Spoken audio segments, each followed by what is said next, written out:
네, 하나님의 말씀은 요한복음 3장 16절입니다.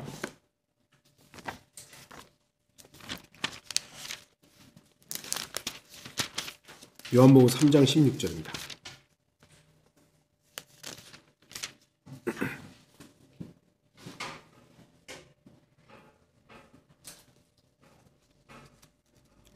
제가 말씀을 읽겠습니다. 하나님께서 세상을 이처럼 사랑하셔서 그의 독생자를 주셨으니 이는 그를 믿는 사람은 누구든지 멸망하지 않고 영생을 얻게 하려 하심이니라. 너무나 잘 알고 있는 말씀이죠. 오늘 말씀의 제목은 이처럼 사랑하셔서. 이 구절은 기독교인이 아니라 해도 알 수 있을 정도로 유명한 구절입니다. 워낙 많이 이제 알려져 있죠. 그러나 이 구절은 많은 사람들이 알고만 있을 뿐 믿지 않는 대표적인 구절이기도 합니다. 알기는 아는데 안 믿죠. 죄인들은 이 구절에 담긴 하나님의 위대한 사랑 앞에 무릎 꿇지 않고 받아들이지 않습니다. 하나님께서 당신을 사랑하셨고 아들을 믿는 사람은 누구든지 믿으면 멸망하지 않고 영생을 얻는다. 언제나 문제는 알지 못함이 아닙니다. 믿지 않음이죠. 알지 못해서 성경은 분명히 알지 못했다라는 것에 대해서는 하나님 유예사항을 주십니다. 알지 못했는데 어떻게 믿는 거예요? 그러나 안다라는 것이 곧 믿음은 아니죠. 알아도 안 믿는 거예요, 사람들이. 그래서 죄에 대하여는 그들이 나를 믿지 않기 때문이죠. 알지 않기 때문이 아니라 믿지 않기 때문인 겁니다. 믿지 않음.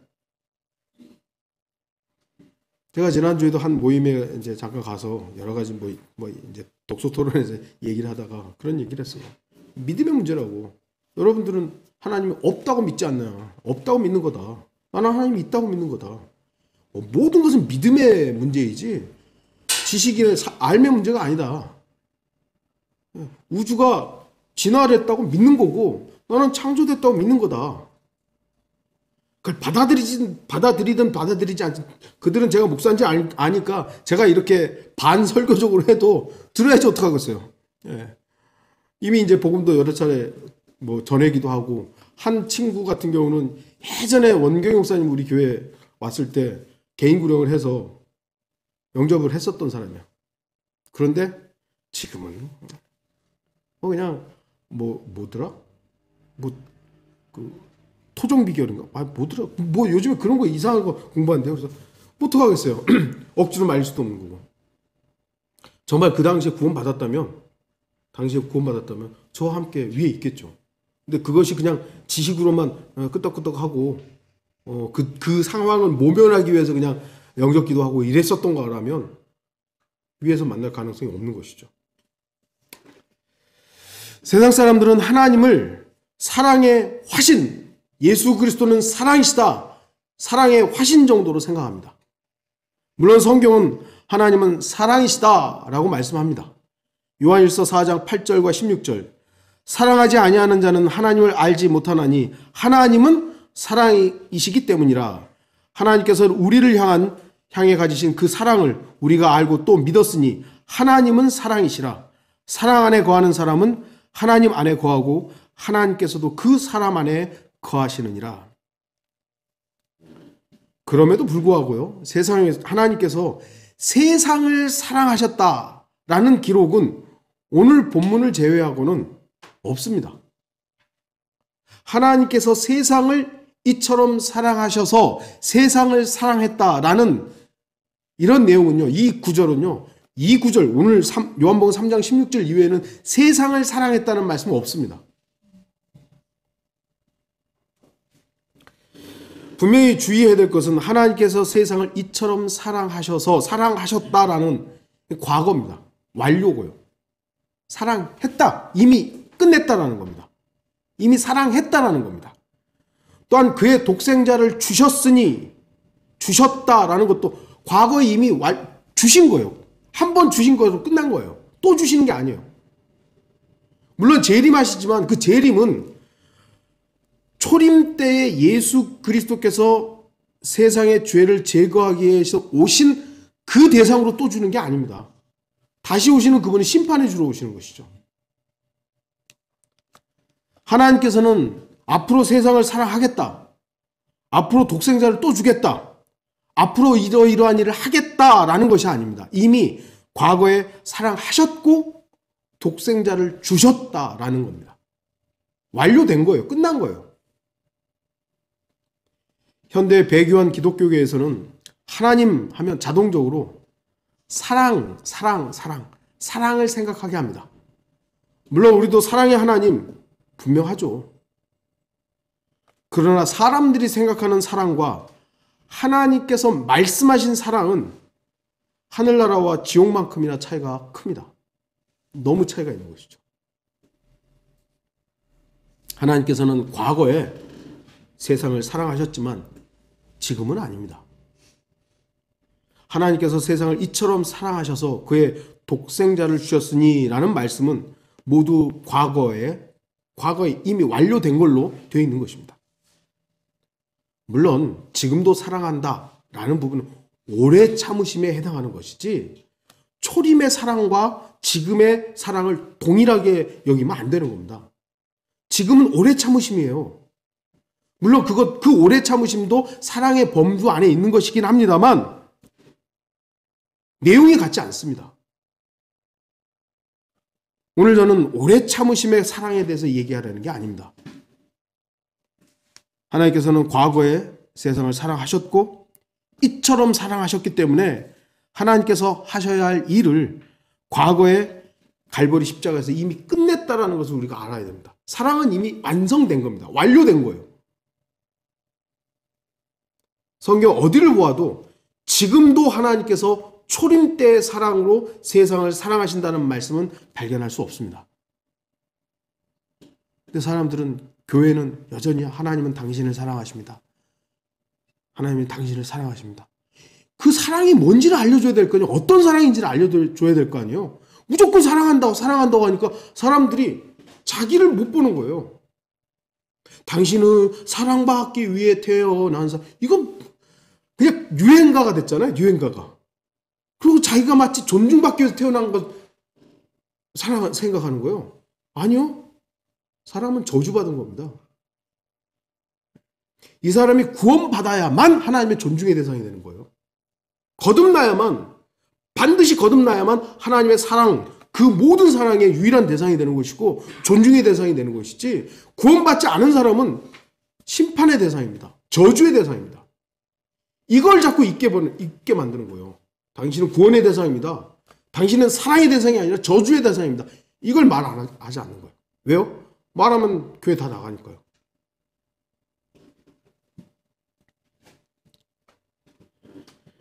요한일서 4장 9절 10절 우리를 향한 하나님의 사랑이 이렇게 나타났으니 곧 하나님께서 그의 독생자를 세상에 보내신 것은 우리로 그를 통하여 살게 하려 하심이라. 그를 통하여 사는 겁니다. 예수 그리스도를 통해 사는 것이죠. 여기에 사랑이 있으니, 그러니까 예수 그리스도를 통해서 사는 것이 사랑이죠. 여기에 사랑이 있으니 우리가 하나님을 사랑한 것이 아니요 그분이 우리를 사랑하시고 그의 아들을 우리 죄들을 위하여 화목제물로 보내신 것이라. 오늘날 사랑의 하나님만을 외치는 수많은 사람들이 있습니다. 하나님은 당신을 사랑하십니다. 너무 좋은 구호죠. 아무도 거부감이 없잖아요. 당신 사랑하십니다. 뭐 얼마나 좋아요. 거부 반응이 없는 거예요. 사람들은 자신이 하나님의 저주의 대상으로서 지옥에 가게 될 그런 사람이라는 것을 잊어버리게 되는 겁니다. 하나님 당신 사랑합니다. 그래서 구원의 필요성을 느끼지 못하는 거예요. 교회는 다니는데 열심히 교회는 다니는데 바로 자기 자신이 구원의 대상이라는 걸 잊어버리는 겁니다. 놓쳐버리는 거예요. 하나님 날 사랑하셔. 내가 이렇게 해도 하나님 날 사랑하셔. 내가 이따위 짓을 해도 하나님 날 사랑하셔. 하나님 살아계시니까. 사람은 누구나 태어나면서부터 죄와 허물로 죽어서 태어나는 겁니다. 영이 죽어서 태어나는 겁니다. 누군가가 이 사실을 잊게 한다면 죄인은 자신이 구원받아야 한다는 필요성을 잊게 되며 구원자가 구주가 필요하다는 것도 잊게 되는 겁니다. 당신은 죄인입니다. 구주가 필요하십니다. 구원자가 필요하십니다. 이렇게 가르쳐야 되는 거잖아요. 그런데 당신은 사랑받게 태어났습니다. 하나님 당신을 사랑합니다. 마치 나는 이미 다 하나님의 사랑을 다 받은 것처럼 생각. 너 구원받아야 할 필요가 없잖아요. 죄인은 모든 사람은 공평하게 태어납니다. 부자가 되었든 가난한 사람이 되었든 병이 있든 병이 없든 남자이든 여자이든 아무 불공평이 없어요. 공평하게 태어납니다. 다 죄인으로 태어납니다. 물론 태어나면서의 삶은 좀 다르긴 합니다만 모두 다 하나님의 진노의 대상입니다. 그래서 누구든지 거듭나기 전에는 하나님과 원수이며 마귀의 자녀입니다. 예외 없어요. 거듭나기 전에는 그 누구도 하나님의 사랑의 대상이 아닙니다. 자비의 대상이죠. 하나님께서 자비로서 누군가를 구원하기 위해서 기다리고 계시는 거예요. 그 자비하심을 베풀었을 때 그가 그 자비를 받아들일 때 그는 사랑의 대상인 것이죠.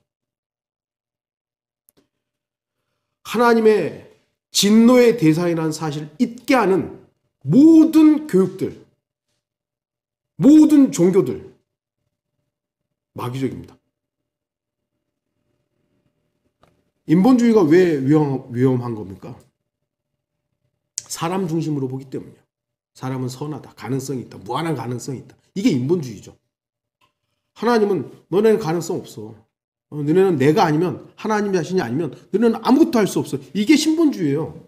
근데 인본주의는 계속해서 하나님은 배제한 채 야 아무리 어려워도 너에겐 가능성이 있어. 넌 할 수 있어. 할 수 있어. 막 그러는 거야. 뭘 할 수 있는데요? 인류 역사상 인간이 이루어놓은 것은 문명이라는 것인데 제가 항상 말씀드리지만 문명은 삶을 편리하게는 했습니다만 좋게 선하게 한 게 아니에요. 다 세상 좋아졌다 그러는데 그건 편리한 거잖아요. 인간이 이루어놓은 모든 문명이라는 것은 언젠가는 멸망하게 돼 있어요. 메소포타미아 문명 다 땅속에 있어가지고 다 긁어내야 되잖아요. 황하 문명 뭐 다 땅속에 있어 긁어내야 되잖아요. 지금 있는 이 건물들 어마어마한 건물들 인간의 역사로 봐도 1000년 후까지 남아있을 게 뭐가 있을까요? 없어요. 하나님의 진노의 대상이라는 걸 가르치지 않는 모든 종교, 교육 마귀적인 것이라는 걸 우리가 알아야 됩니다.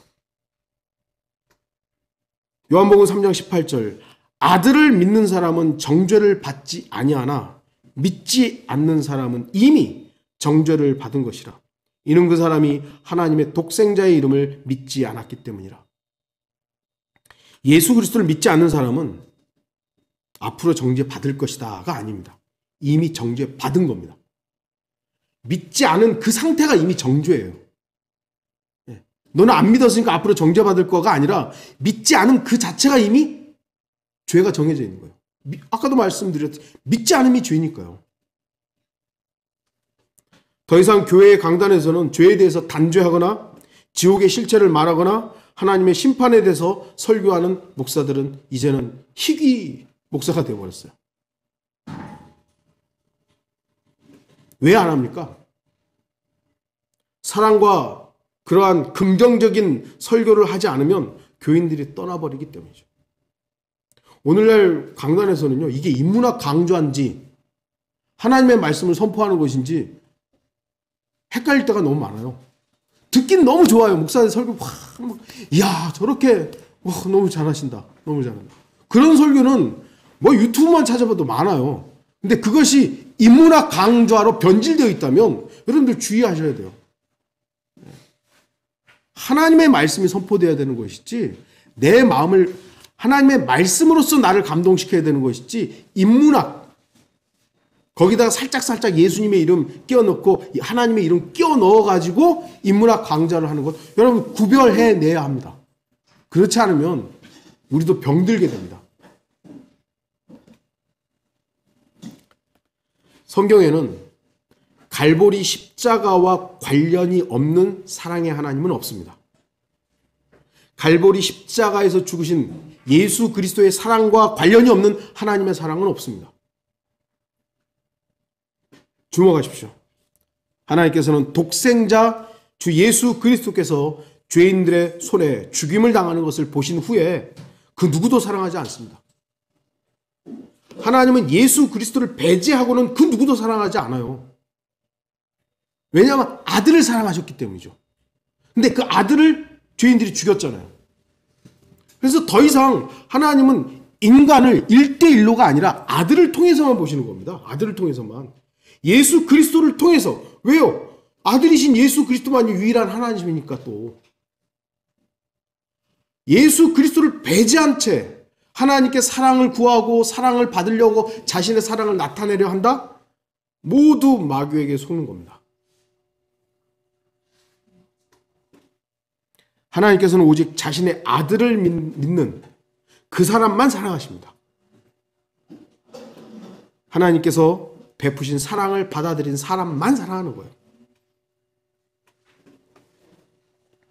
하나님께서는 자신의 아들을 믿지 않는 사람들 위에는 하나님의 진노가 머물러 있다고 말씀합니다. 요한복음 3장 35절에 36절 아버지께서 아들을 사랑하시어 모든 것들을 그의 손에 주셨으니 아들을 믿는 자는 영생을 가졌고 그 아들을 믿지 않는 자는 생명을 보지 못하고 오히려 하나님의 진노가 그 사람 위에 머물러 있느니라. 제 친구 중에 이제 뭐 요즘엔 연락도 안 합니다만 하나님을 믿는데요. 맞다고 하나님 믿어야 된다. 유대인들도 하나님만 믿습니다. 예수 그리스도 안 믿습니다. 그들은 여전히 예수 그리스도는 선지자 중에 하나. 그 정도로만 여기죠? 그럼 그 사람도 하나님 믿는데 구원 받은 겁니까? 아니죠. 예수 그리스도 아들을 통하지 않기 때문에 그들은 구원받지 않은 거예요. 제 친구도 하나님 믿는데요. 야, 그럼 그 하나님이 잘하는 거라고. 그 하나님 예수 그리스도 예수님 안 믿는 거예요. 아들을 통하지 않은 사랑은 그것은 마귀에게 속은 가짜 사랑입니다. 그렇다고 해서 하나님께서 저와 여러분들에게 지금 세상에 대해 증오의 불길로 가득 차 사람들을 다 증오의 눈으로 보라고 하신 겁니까? 세상을 사랑하지 말라고 말씀하신 그 주님께서 우리에게 이제는 세상 사람들 마귀 자식으로만 쳐다봐라 그렇게 말씀하신 겁니까? 아니죠. 하나님께서는 오래 참으심이 있습니다. 저와 여러분들에게도 그 마음을 주셨고 하나님께서는 자신의 피조물인 인간이 단 한 사람이라도 더 구원받기를 바라시는 그 넓은 사랑의 마음이 또 있는 겁니다. 분명히 구원받지 못한 사람들은 하나님 진노의 대상이고 심판의 대상이 맞죠. 그러나 그 심판의 대상이 구원받기를 원하시는 것도 하나님의 넓은 사랑의 범주 안에 있는 것이에요. 그래서 우리에게도 그 마음을 가지라는 것이죠. 이웃을 사랑하라고 하는 것이고 죄인들에 대해서 애정을 가지고 복음을 전하라고 하는 것이죠. 하나님께서는 세상을 사랑하셨고 그 사랑을 갈보리에서 나타내셨으며 하나님의 그 사랑은 지금도 어떤 의미에서는 지속되고 있는 것입니다. 오래 참으심으로 말이죠. 그러나 이 사랑은 오직 갈보리의 십자가와만 관련이 있습니다. 십자가에서 흘리신 예수 그리스도의 보혈하고만 관련이 있는 거예요. 그걸 배제하고 어떤 사랑이 베풀어져도 그것은 거짓입니다. 하나님 사랑 아닙니다. 갈보리 십자가와 관련이 없는 사랑은 그 이름이 어떻게 불리든 그것과는 상관없이 그것은 가짜입니다.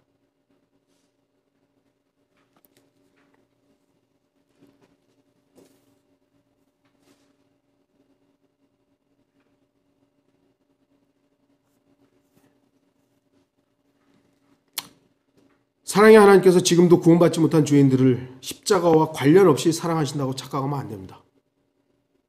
하나님께서는 구원받지 못한 사람들에게 자비를 베푸시고 죄인들에게 허물과 죄를 묻지 않으시고 은혜를 베푸시며 구원받지 못한 사람이 회개에 이르도록 선하심을 베푸시고 구원받지 못한 사람들에게 주 예수 그리스도를 영접할 수 있는 기회를 늘 주시기는 합니다.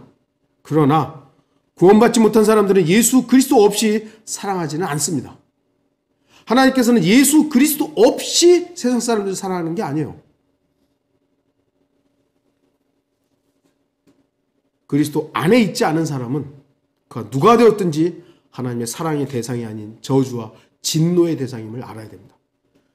어떤 의미에서는 바로 설교자들이 그걸 외쳐야 되고, 당신들은 하나님의 사랑의 대상이긴 하지만 그 사랑을 거절하면 저주의 대상입니다.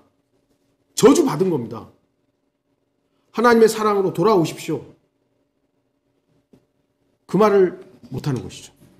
정치에는 참여해가지고 그 사람들이 손을 잡아주면서 이번에 10월 29일 세월호가 아니라 이태원 참사 거기 가지고 목사들이 손 잡아주고 아이고 뭐 위로해 줄 수 있죠.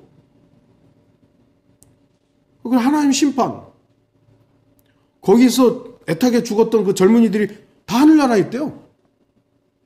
저는 도대체 목사들이 왜 그렇게 말을 해야 되는지. 말이 되는 거예요, 그게? 제가 그 죽음에 대해서 막 비하하는 게 아니라 거기서 죽었던 애타는 청춘들, 그들이 거기 안 있었으면 안 죽어도 됐었을 거 아니에요.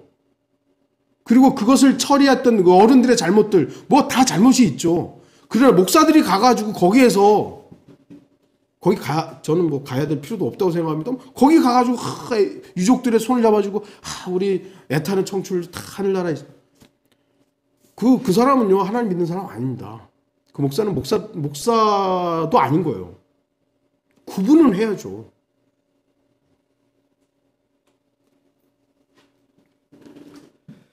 우리가 오늘 본문에서 보는 바와 같이 하나님께서 세상을 이처럼 사랑하셔서 라고 말씀하셨는데, 이처럼이라는 것은 어떤 의미가 있는 것입니까? 이처럼이란 이만큼이라는 의미가 있습니다. 이만큼. 여러분, 이처럼 그 부분에 대해서 얼마나 큰가에 대해서 생각해 보신 적이 있습니까? 이 말의 깊이와 넓이와 부피에 대해서 생각해 본 적이 있습니까? 이처럼이란 말은 도대체 얼만큼 큰 것입니까? 도대체 얼만큼 사랑하신 겁니까? 하나님의 사랑을 측정할 수 있는 방법이 있다면 좋겠지만 하나님의 사랑을 측정할 수 있는 방법은 없습니다. 그래서 성경은 그냥 이처럼 사랑하셔서 어떤 사람도 벌레를 대신해서 자신의 하나밖에 없는 아들을 죽이지는 않습니다. 또는 벌레를 사랑하기 위해서 외아들을 포기하지도 않습니다. 그러나 하나님께서는 이처럼 사랑하신 것입니다. 도저히 있을 수 없는 일이 2000년 전에 갈보리 십자가에서 일어난 겁니다. 아니 세상 사람들도 예수님이 십자가에서 죽었다는 거 이제 다 알잖아요. 모르는 사람이 있을까요? 아니 예수님 그러면 십자가에서 죽었다는 거 다 안단 말이죠. 왜 죽었는지 안 믿는 것뿐이죠. 독생자, only begotten son, 원래 유일하게 태어나신 아들이에요. 유일하게 태어난 아들. 여호와 증인들이 그들은 자신들의 교리가 있기 때문에 예수님은 하나님이 아니, 작은 피조된 하나님이다. 만들어진 하나님이다. 예수 그리스도는 아버지 하나님에 의해서 만들어진 하나님이다. 라는 것을 고집하죠.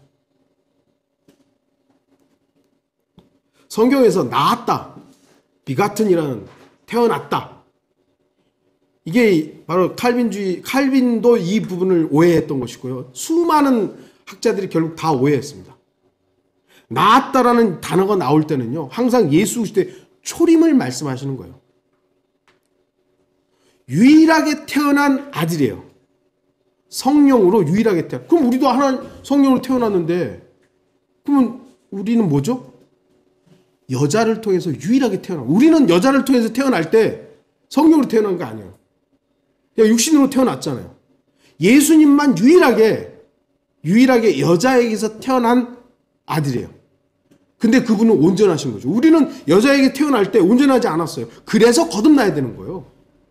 예수님은 거듭나야 할 이유가 없는 유일하신 분이에요.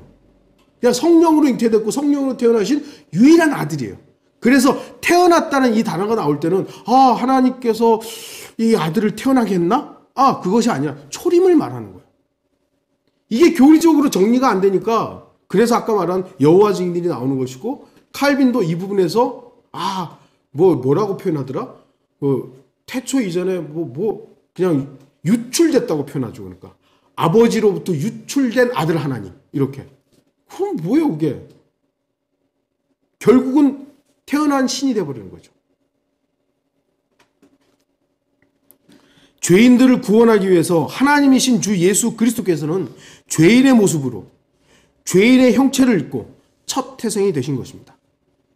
첫 태생이면 둘째도 있고 셋째도 있고 저라 여러분들 몇째인지는 모르지만 예수님이 첫 태생이세요. 성령으로 태어나신. 그런데 그분과 우리가 다른 게 뭐냐면 우리는 여자에게 태어날 때는 죄인으로 태어났지만 그래서 거듭나야 했지만 예수님은 유일하게 성령으로 여자에게서 태어난 아들인 거예요. 그래서 예수님과 우리는 또 차별점이 있는 것이죠. 그리스도인은 하나님의 아들들이긴 하지만 첫째로 난 유일한 아들은 아닌 겁니다. 이게 구분하셔야 됩니다. 그래서 예수님만이 독생자예요. 우리는 독생자가 아니에요. 예수님만 유일하게 태어난 아들이에요. 그리고 우리는 성령으로 태어난 아들들로서 몇 번째인지는 가보면 알겠죠, 이제. 그러나 변개된 성서들은 바로 요한복음 1장 18절에서 이 독생자라는 son이라는 단어를 하나님으로 바꿔놓은 겁니다. 물론 그 하나님은 대문자는 아니고 소문자 God. 그래서 독생하신 하나님이 되어버린 거예요. 개혁성경 그렇게 돼 있어요. 독생하신 하나님.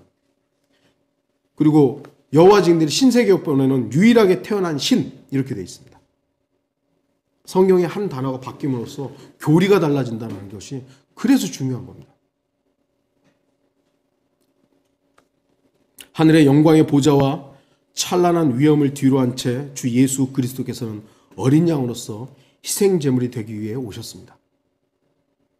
하나님의 사랑을 확인시키기 위해서 오신 것이죠. 로마서 5장 8절에 우리가 아직 죄인이었을 때 그리스도께서 우리를 위하여 죽으심으로써 하나님께서는 우리를 향한 그의 사랑을 나타내셨느니라. 사랑을 나타내신 게 하나님의 사랑이 어디에서 나타난 겁니까? 십자가에서 나타난 겁니다. 갈보리 십자가에서. 그래서 우리는 갈보리 십자가를 외면하면 안 됩니다. 이미 이루어진 그 십자가를 우리는 이제 이미 이루어졌으니 끝났지가 아니라 필요할 때마다 십자가 아래로 가야 됩니다. 나는 바로 여기서 출발한 사람이지. 여기에서 그 사랑이 나에게 흘러넘쳐서 내가 존재하는 사람이지. 어떤 의미에서는 그것을 잊어버리기 때문에 우리가 나 스스로 잘난 것처럼 그래 내가 이제 구원받았으니까 이렇게 교만해져 버리는 거예요. 십자가 아래 있으면 교만해질 수 없습니다. 십자가 아래 있으면 나를 자랑할 게 없습니다. 주님만 보이게 됩니다. 여러분은 하나님의 사랑의 깊이를 측정해 보았습니까? 태평양의 마리아나 해구가 엄청나게 깊다 그러죠. 하나님의 사랑과 비교가 되겠습니까? 여러분 하나님의 넓이를 재어봤습니까? 과학자들은 우주가 점점 팽창한다 그래요. 제가 묻고 싶은 게 뭐냐면 팽창하려면 공간이 필요하잖아요. 그 공간은 도대체 어디서 온 거예요? 어디서 시작한 거예요? 팽창을 하려면 밖에 공간이 있어야 팽창이 되는 거지 막혀 있으면 팽창이 안 될 거 아니에요. 만약 막혔다면 그건 또 뭐예요? 인간의 이걸로는 이게 안 돼요. 과학자들이 자기들이 아무리 똑똑하다고 뭘 해도요. 하나님을 보시고 얼마나 가소롭겠습니까? 그런데 자기들이 다 안다는 것처럼 하고 있어요. 제가 일부러 그 과학자들이 내놓는 그런 유튜브 영상들 일부러 봐요. 참 아까도 믿음이에요. 그들도 믿음. 제가 하나님께서 말씀으로 전 만물을 창조하셨다고 믿는 것처럼 그들은 우주가 이렇게 생성되었다고 믿고 있는 거예요. 믿고 보니까 다 그런 것만 보이는 거예요. 저도 하나님의 말씀을 믿으니까 하나님의 말씀, 하나님만 보이잖아요. 사람 보고 싶은 것만 보는 겁니다. 듣고 싶은 것만 듣는 거고. 저는 그들이 뭐라 그래도 안 들려요. 그들이 저해보고 광신자라고 하면 자기들도 광신자 아니에요. 과학이라는 걸 막 막 꺼집어 와가지고 뭐 이렇게 저렇게 하는데 그 입증된 게 뭐 단 하나도 있습니까? 다 자기들이 그렇다고 하는 것이지. 답답해요.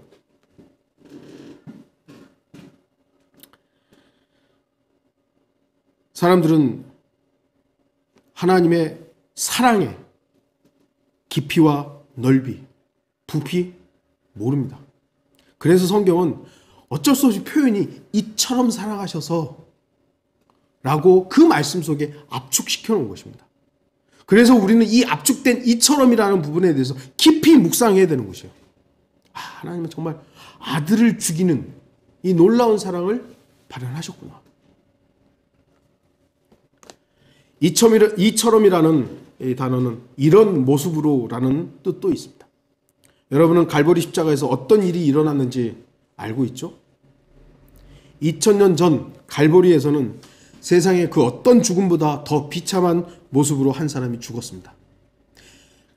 갈보리 십자가에서는 세 사람이 죽었지만 두 사람은 우리처럼 죽은 거예요. 그냥 자기 죄 때문에. 근데 유일하게 한 사람, 한 분만이 자기하고 무관하게 죽은 것이죠. 그런데 하나님은 그를 죄덩이로 만들었어요. 죄 덩어리가 되게. 사람이 죽는 것보다 더 슬픈 일은 없죠.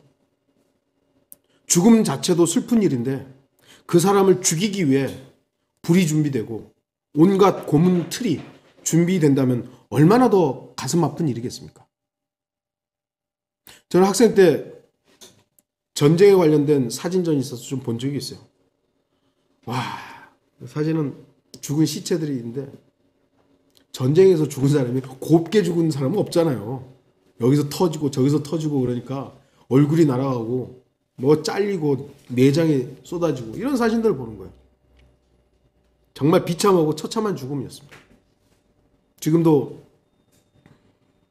이스라엘에서 가자 지역에서 누가 잘했다 누가 잘못했다? 다 잘못한 겁니다.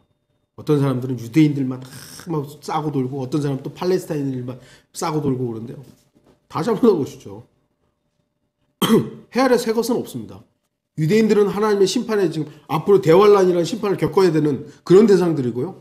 팔레스타인들은 자기 사실을 역사적으로 자기들 것이 아닌데 계속 주장하는 그런 아집을 그 주변에 있는 나라들의 부추김 속에 하마스 지도자들은 지금 저쪽 안전한 지역에서 호텔에서 지금 막 호의호식하고 있잖아요.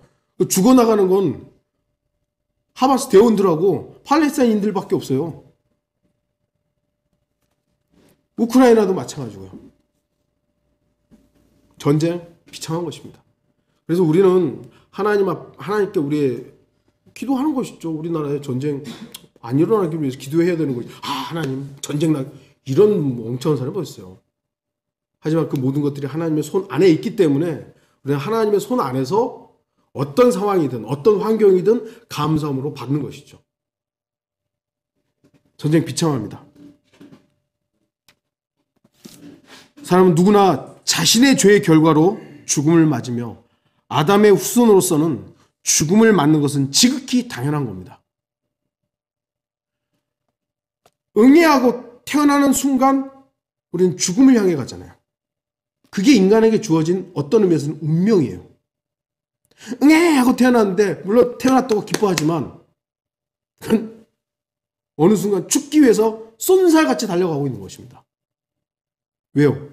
죄 때문이죠. 인간은 죽기 위해서 태어난다라고 해도 과언이 아니에요. 그러나 하나님께서는 자신의 피조물이잖아요. 피조물. 생명을 출발하게 하신 그분에 의해서 태어난 인류가 그 죽음의 끝으로 영원한 지옥의 형벌을 겪는 것을 원치 않으신 것입니다. 그래서 구원의 손길을 내미신 것이죠. 그리고 이미 구원받을 것을 완료해 놓으신 거예요. 완성해 놓은 것이에요. 너네 구원받으려면 이렇게 해 라고 다 정해 놓으신 거예요. 정해 놓은 겁니다. 주 예수 그리스도 어떤 분이십니까? 죄를 알지도 못하고요.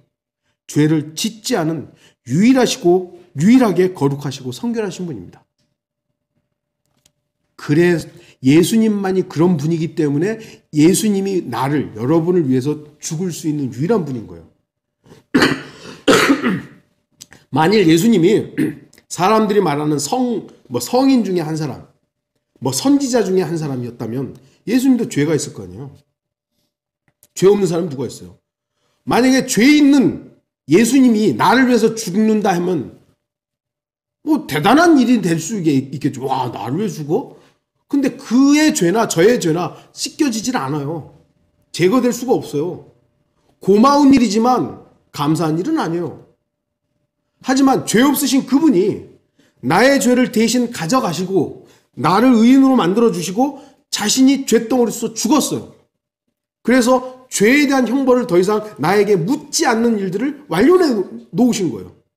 그러면 이게 고맙다 뿐입니까? 감사한 것이죠. 찬양인 것이죠.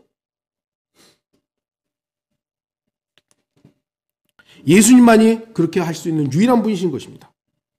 그러한 주님께서 전 인류의 죄를 대신해서 가장 비참한 모습으로서 죽음을 맞은 겁니다. 십자가 형틀이라는 것은 기독교에서 그림으로 그려져 있는 그런 것과는 차원이 다릅니다. 패션 오브 크라이스트라는 영화가 완전 뭐랄까요, 배우가 카톨릭 신자거든요. 멜 깁슨이라는 사람이 아주 카톨릭 중에서도 아주 꼴통 카톨릭이에요. 그래서 그 영화 자체도 아람어로 만들고 막 그랬다고 하는데, 영화의 스토리나 이런 것들은 저는 그렇게 추천할 만한 부분은 아니에요. 그런데 예수님의 그 십자가로 가는 과정 속에서 예수님의 채찍질하고 이런 모습들, 그건 참 리얼하게 표현이 돼서 여러분들이 한 번쯤은 봐도 될 만한 영화라고 저는 추천을 해요. 근데 내용을 여러분들이 내용이 참 좋다, 그건 성경에 나와 있는 거니까요. 그 내용에 신경을 쓸 것이 아니라 그 비참한 모습, 예수님의 고난의 모습, 그건 우리가 나를 위해서 그렇게 하셨구나, 저렇게 찢겨주셨구나, 그건 여러분들이 한 번쯤은 봐도 좋을 것 같아요. 자신의 죄 때문이 아니잖아요. 죄를 발견할 수가 없었어요. 세상에서 털어서 먼지 안 나는 사람이 어디 있습니까? 저나 여러분 아마 다 나올 거예요. 근데 그분은 털어도 나올 수가 없는 거예요. 자기 죄 때문이 아닌데 세상 죄를 제거하기 위해서 십자가를 마다하지 않았습니다. 더욱이 자신들을 위해 죽으시는 그 그리스도를 향해 조롱하고 멸시하는 사람들을 주님은 그저 바라만 봐야 했던 거예요. 얼마나 화나는 일입니까? 나 아무 죄도 없는데 누군가 나를 위해서 뺨 때리고 막 침을 뱉으면, 저 같으면 아주 그냥, 저한테 그런 능력이 있었으면 싹 다 죽여버리죠. 그런데 그 모든 멸시천대를 다 감내하신 거예요. 누구 때문에요? 저 때문에요. 두 팔에는 굵은 못이 박혔습니다. 두 다리에도 굵은 못이 박혔습니다. 머리에는 가시면류관이 씌워졌습니다. 벌거벗긴 채죠. 그러니까 그림이나 이런 건 어쩔 수 없이 이렇게 치부를 가리긴 했습니다만, 실제적으로는 완전히 발가벗긴 모습으로서 자신의 수치가 다 드러나는 상태였습니다. 그게 바로 나의 모습이어야 되는 것이고 여러분의 모습이었던 것이죠. 이런 모습으로 주님께서는 죄인인 우리를 사랑하셨습니다. 가장 낮아지신 그분께서 가장 낮은 나의 모습으로 여러분의 모습까지 되셔서 나를 사랑하셨습니다. 이처럼 이러한 주님의 모습을 보여주신 것입니다. 진짜 말 그대로 벌레가 되셨고 걸레가 되셨고 가장 비참한 그 모습이 되셔서 저와 여러분을 사랑하셨습니다. 여러분들 나병 환자 본 적 있으세요? 무등병자? 우리 청년들 본 적 있어요? 없어요? 저 어렸을 때 이제 봤고, 물론 요 근래에는 본 적이 없습니다만, 소록도가 저희 외가에서 배 타고 금산인데 가다 보면 오른쪽에 소록도가 있어요. 지금은 이제 도로가 쫙 놓여가지고 그냥 갈 수가 있는데, 어렸을 때 이제 소록도에 가서 본 적이 있어요. 나병 환자들. 표현을 다 할 필요는 없죠. 그들은 굉장히 폐쇄되어 있습니다. 왜냐하면 사회로부터 격리되어 있기 때문이죠. 지금은 소록도 이외에 어디에 있는지 모르겠습니다만, 제가 아는 대표적인 지역인 소록도인데 나병 환자들, 문둥병자들이 있죠. 그들을 위해서 국가에서도 이제 많이 이게 지원들이 있고 그렇습니다. 그럼에도 불구하고 이들은 굉장히 스스로를 많이 닫고 있고, 국가에서도 어떻게 보면 이렇게 격리를 해놓은 것이죠. 도와주려고 해도 잘 받아들이지 않습니다. 그들만의 집성촌에서 그들만의 이제 경제활동을 통해서 뭔가를 이뤄내죠. 나병 환자들과 함께 자고 함께 먹고 나병 환자들처럼 생활한다고 해도 정상인과 나병 환자는 거리가 있을 수밖에 없어요. 그런데 문둥병자들끼리는 잘 살아요. 왜냐하면 같은 환자이기 때문이죠. 그래서 주님께서는 문둥병자와 같은 죄인들을 위해 자신의 사랑을 입증하기 위해서 문둥병자와 같이 된 것입니다. 하나님이신 그분이 인간이 되었다? 이거는 신화, 그 그리스 신화나 로마 신화는 반인 반신은 있잖아요. 근데 신이 인간이 된다라는 것은 신의 능력들을 제한할 수가 없는 거잖아요. 예수님은 완전한 인간이 되신 겁니다. 반 하나님 반 신이 반 인간이 아니에요. 이렇게 또 믿는 사람들도 있나 보던데, 예수님은 이 땅에 오실 때 인간으로 오신 거예요. 저와 여러분 똑같은 모습으로 오신 것입니다. 하나 딱 틀린 거 뭐죠? 죄만 없는 거예요. 죄만. 왜? 남자에게서 태어난 게 아니니까. 성령으로 잉태되셨고 여자에게서 태어나서 성령으로 아까 말씀 유일하신 아들이기 때문에 우리와 똑같은 어떤 의미에서 성정도 있는 거예요. 그런데 죄가 없는 거죠. 죄가. 그래서 아까 말씀드렸듯이 그래서 나를 위해서 여러분을 위해서 십자가에서 죽을 수 있는 겁니다. 이처럼 주님의 사랑은 이미 완성되었습니다. 이 사랑은 다시 행해질 수 없습니다. 로마 카톨릭이 왜 잘못된 거냐면, 왜 이단이냐면 지금도 예수님을 십자가에서 죽이는 그 미사를 하고 있잖아요. 이것은 나의 빵이니 먹으라고 그러고, 이것은 너희를 위해 흘린 피다고 먹으라고 그러고, 예수님을 지금도 죽이고 있잖아요. 그래서 로마 카톨릭은 이단교리고 이단인 겁니다. 예수 그리스도의 사랑은 이미 완료된 겁니다. 완성된 겁니다. 이 사랑을 믿는 사람만 멸망하지 않고 영생을 합니다. 우리가 바로 그걸 전하는 것입니다. 결론 좀 맺겠습니다. 하나님께서 세상을 이처럼 사랑하신 이유는 아무도 멸망하지 않고 다 구원받아 영생을 얻기를 원하시기 때문입니다. 하나님의 무한한 사랑이 바로 갈보리 십자가에서 완성되었습니다. 죄인은 갈보리의 사랑을 받아야 하며 믿어야 합니다. 그래야만 합니다. 만일 이처럼 사랑하신 하나님의 사랑을 거부한다면 그는 이미 정죄받은 것이며 영원한 저주의 대상입니다. 우리는 오늘 하나님께서 세상을 얼마만큼 또 어떤 모습으로 사랑하셨는지 다시 한번 살펴봤습니다. 이제 우리는 주위의 죄인들에게 당신은 하나님의 사랑받기 위해 태어난 사람입니다 라는 것이 아니라 이미 당신을 위해서 사랑을 완료해 놓으셨습니다. 이미 하나님은 당신을 사랑하셨습니다. 그 사랑을 받아들이십시오. 믿으십시오. 라고 전해야 됩니다. 왜냐하면 하나님께서 세상을 이처럼 사랑하셨기 때문입니다. 다 같이 기도하시겠습니다.